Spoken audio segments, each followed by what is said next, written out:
Hi everyone, it's Randy from DreamyBohemian, and I am coming on today to show you how to make these circles that I have recently made. And I just had such a blast doing these. What I used for the background on this one was just some cardstock, and I'm going to experiment a little bit more and do some different papers. So I've already started. Let me zoom out a little bit here. And I've got here some file folder labels. So I don't know if you can see that, but basically it's the Avery file folders, and it's really hard to see. So here, I'll show you. See here? So I painted over those. So I've got a sheet of that drying, and I also thought I would try some vellum. And so this is going to have to be put in between some books to flatten out, because the vellum kind of got crinkly, which is very interesting, and I'm really excited about that to see what happens. And then I've got some regular cardstock here. This is just a 12 by 12 piece of cardstock that I pulled out of my paper pack that I knew I wasn't ever going to use this. And the back side is white, so I decided to do all the blues and greens that I have on this. And like I said, I have my watercolor palettes here, and I just kind of opened them all, and I've got them over here by the side, and I'm kind of picking out the bright colors, as if you couldn't tell, because I'm just a bright color girl. And so when you're done with all the processes, all the colors show up differently because you're going to cut these out. So I'm going to cut some into circles, and then I'm going to use the labels as well to have some different shapes. But aren't these just the most fun? They're just little discs. You can put them in all kinds of places, cut holes in them and dangle them from things. You could put one back to back, glue those together, and then you have a double-sided. So I'm just really excited about all the options for this. And the reason that I thought of these is I've kind of started this little flip magazine,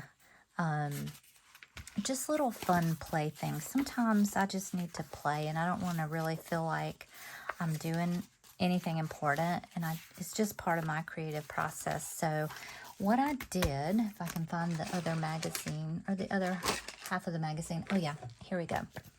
So this magazine came in the mail, and I really liked the feel of the paper. It was a little bit thicker than usual.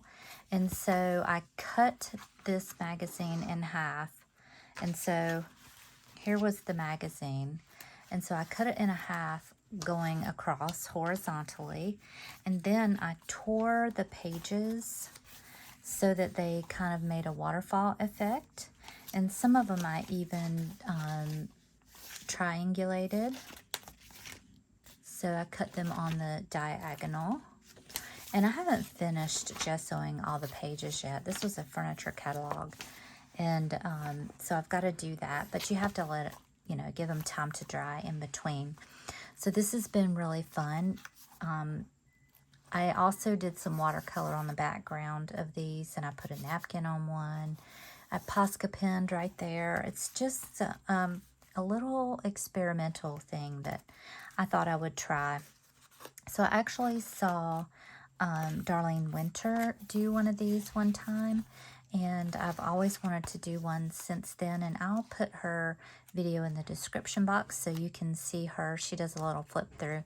She does all kinds of fun things, and I get a lot of inspiration from her. So if you have any magazines that you feel like you want to recycle, this is a really fun project to do that with. So the pieces of paper that I'm going to use right now are some file folder labels that are skinnier. I hope you can see that. Yeah, I think you can see it a little bit. They're just more narrow. And then I just have a piece of cardstock here. And so it's really fun when you get two pieces together. And then maybe I need to turn them this way for you. There we go. I've got this little mat on my desk, so there might be a little bit of a glare. I'm hoping not, but so all I am doing is I've got all of my watercolor sets open here, and I am just grabbing colors that I like. I really like, so this is the Classics palette, and I really like this pink and this yellow and this blue. And out of here, I like the pond and the stream and the mist. The rest of them, for this project, I haven't really used very much. And that's the woodlands. And then this one is Pastel Dreams. And I really like these blues and greens, and that yellow is gorgeous. But there's a rose and a lemonade in here that are really pretty. And then over here I have the vintage pastels, and kind of the periwinkle and the breeze and the apple blossom are really pretty in this one. So I'm kind of staying in the, you know, fruity colors, if you will. I don't know what to call them. Pinks and greens and blues and just the fun colors, because I don't know, I don't do the serious colors too well. And I know a lot of you do, and that is perfectly fine.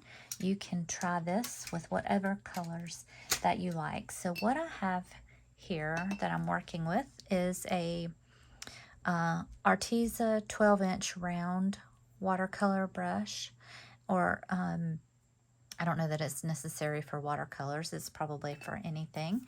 But I got a little bit of a larger brush so that I could work a little quicker. And so all I'm doing is grabbing my color. I need to mist my one palette here really quickly. It kind of dried out a little bit. And that just helps them flow a little bit. And this is just the base for these. So we'll just kind of take this as it goes, and I'll show you all the steps that I did. And I'm sure that you can probably think of a lot different ways that you would like to do yours. And we all have different products, and so everybody's will turn out differently.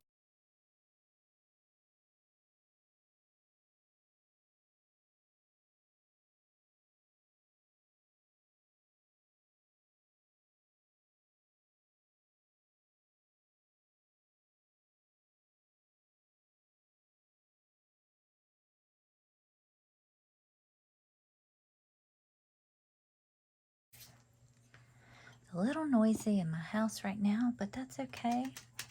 We'll get through it. And so I'm just going through and just randomly marking. And I usually try to start light to dark, but just so my water doesn't get super dirty. And I just have some water over here on the side to wash my paintbrush in. So right now we're starting out really simple. And now I'm going to go over and grab, maybe I'll move my paints over here as I use them a little bit. This beautiful, it's called Pinky Pink. I don't think I can do this. I can't multitask. And then I'm going to grab some of that. I'm just playing, just putting it however, because it doesn't really matter. I'm kind of going to put these two together and go over the edges. This is so fun because it's just like, I don't know, you can just scribble and it doesn't matter. And I love that. You can work as fast as you want, as slow as you want, as big and small as you want. You could actually use smaller pieces of paper. What's really fun is, I don't know if you guys save old greeting cards. if the back of the greeting card is white, or one side of it is white, you can take that and you can actually paint on that and recycle those. That's a really fun thing to do. Birthday cards, or even junk mail that you get in the mail if it's something that's nice and thick. This is not as thick here, and obviously it's on gummed paper, so it's probably going to start shriveling up, but that's okay. We can put it between some books and it will probably flatten right out. So I'm going to grab some orange. That's a little deeper orange. That one is called orange. And if you get drips, you know, and drops somewhere, that is perfectly fine. It's just going to add to the charm of these.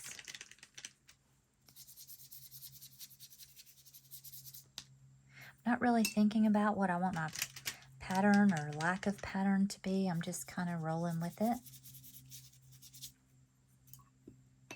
I'm keeping my brush pretty wet in the watercolors so that I can pick up a lot of color.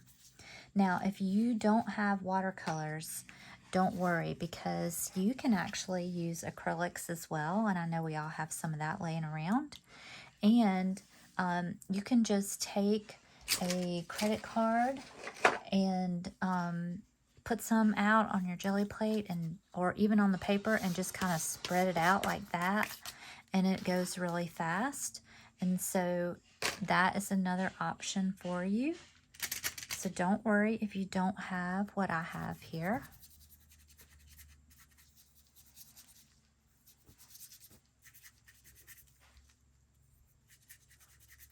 I don't mind overlapping. I think that looks really pretty. I'm going to take a little bit lighter orange called Citrus. It's kind of yellow orange. And if you haven't figured out by now, I love the bright colors. And I just can't help myself, so.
So the next part of the project is very simple.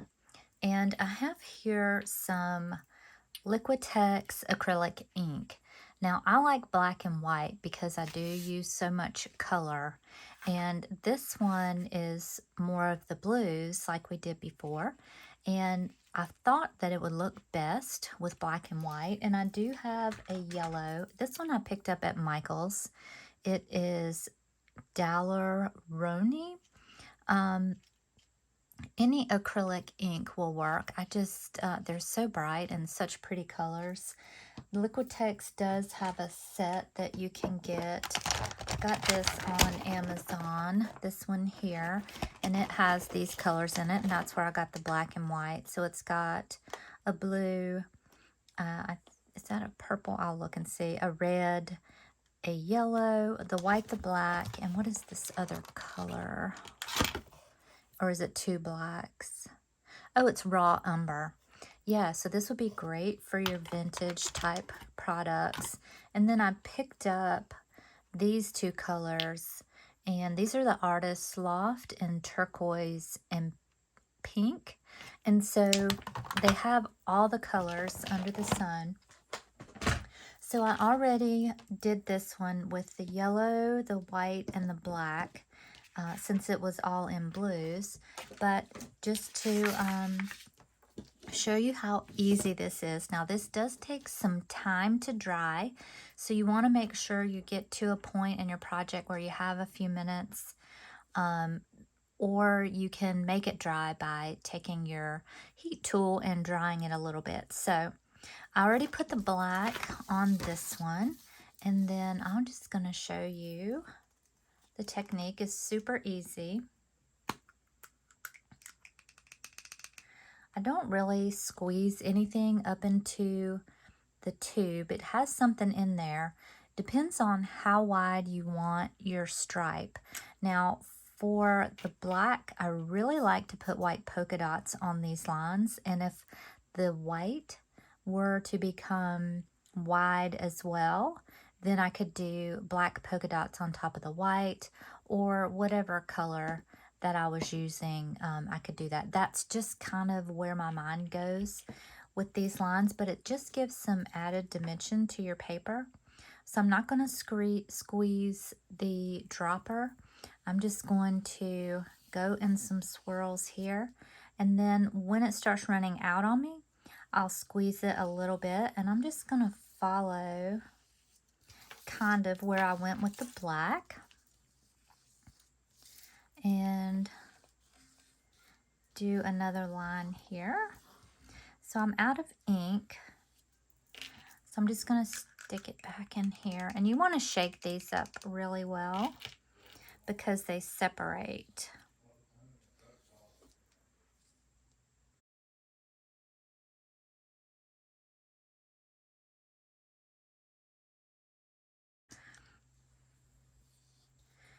So you can do as much or as little of this as you like.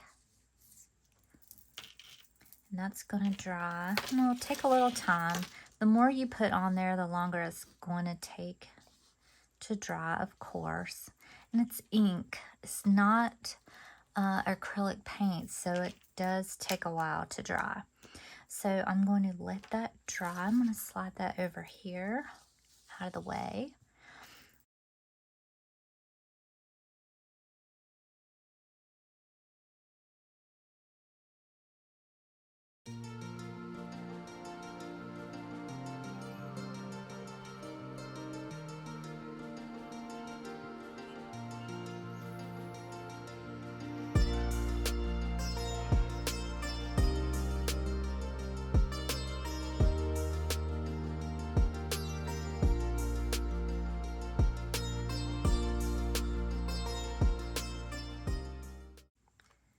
So that is the second step in this process, and we're going to let this dry, and then I will come back with the next step.